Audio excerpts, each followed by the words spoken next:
Hi అండి, welcome to my channel. మా పాపకైతే first time ఉగ్గు అనేది ప్రిపేర్ చేశానండి. నేను ఏ విధంగా ఈ ఉగ్గు తయారు చేశాను అనేది ఈ వీడియోలో షేర్ చేశాను. వీడియో ఎండ్ వరకు చూడండి, అర్థమవుతుంది ఏ విధంగా తయారు చేశాను అనేది. ఇక్కడ చూసినట్టయితే ఫస్ట్ నేనైతే రాగులు తీసుకున్నానండి, అలానే పెసలను కూడా తీసుకున్నాను. వీటిని అయితే మంచిగా 2-3 టైమ్స్ అయితే మంచిగా వాష్ చేసుకున్నానండి. వాష్ చేసుకున్న తర్వాత వీటిలో వాటర్ పోసి ఓవర్ నైట్ అయితే నానబెట్టుకున్నానండి. 12 to 13 అవర్స్ అయితే నానబెట్టాను. ఇలా ఎందుకు నానబెట్టానంటే వీటిని మొలకలు ఎత్తించడానికైతే నానబెట్టాను. ఇక్కడ చూసారా, మార్నింగ్ చూసే వరకు అయితే మంచిగా నానాయండి రాగులు అండ్ పెసర్లు. పెసర్లలోనైతే వాటరే లేవు.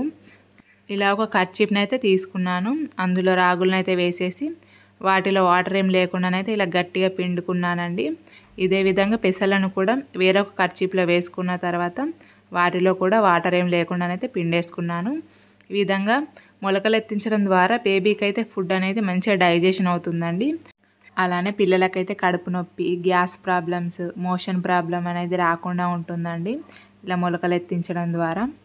అలానే ఇక్కడ పెసర్లు మరియు రాగులను అయితే మంచిగా ఇలా కర్చీప్లో చుట్టేసి దేనికి అదే సపరేట్, అంటే రాగులకు ఒక గిన్నె అలానే పెసర్లకు ఒక గిన్నెలోనైతే తీసేసుకొని ఇలా మూతలు అయితే పెట్టేసుకున్నానండి.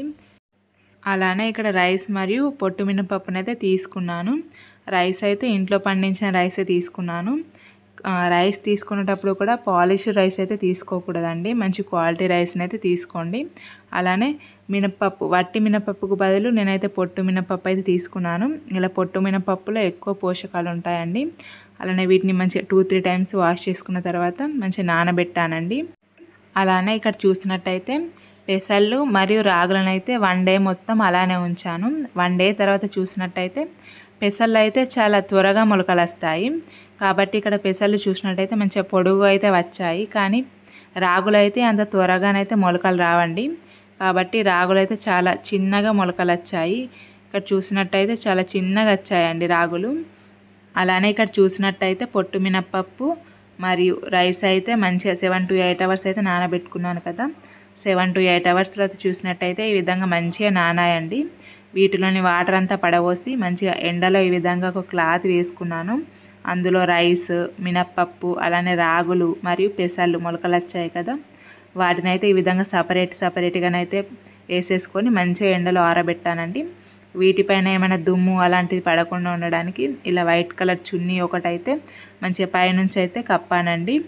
7 to 8 అవర్స్ తర్వాత చూసినట్టయితే మంచిగా ఎండాయండి. ఇలా పెసరపప్పు, మినప్పప్పు, అలానే రాగులు, బియ్యం ఈ విధంగానైతే మంచిగా ఎండాయండి. అలానే ఇక్కడ నేనైతే కొంచెం వామునైతే తీసుకున్నానండి, ఈజీగా డైజెషన్ అవుతుంది కాబట్టి. ఇలా ఒక కడాయి అయితే తీసుకొని వీటన్నింటిని సపరేట్గానైతే మంచిగా డ్రై రోస్ట్ అయితే చేసుకోవాలండి. ఇలా 5 to 10 మినిట్స్ అయితే మంచిగా లో ఫ్లేమ్లో పెట్టుకొని అయితే మంచిగా డ్రై రోస్ట్ చేసుకున్నానండి. ఇందులోనే వాము కూడా యాడ్ చేశాను. చాలామంది ఏం చేస్తారంటే ఫస్ట్ టైం చేసేటప్పుడే అన్ని పప్పులు కలిపి అయితే చేస్తారండి.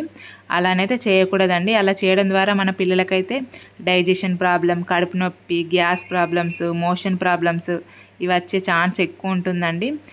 అలానే ఫస్ట్ టైం కాబట్టి మన పిల్లలకు ఏ పప్పు పడుతుంది, ఏ పప్పు పడదు అనే విషయం అయితే మనకు తెలియదు.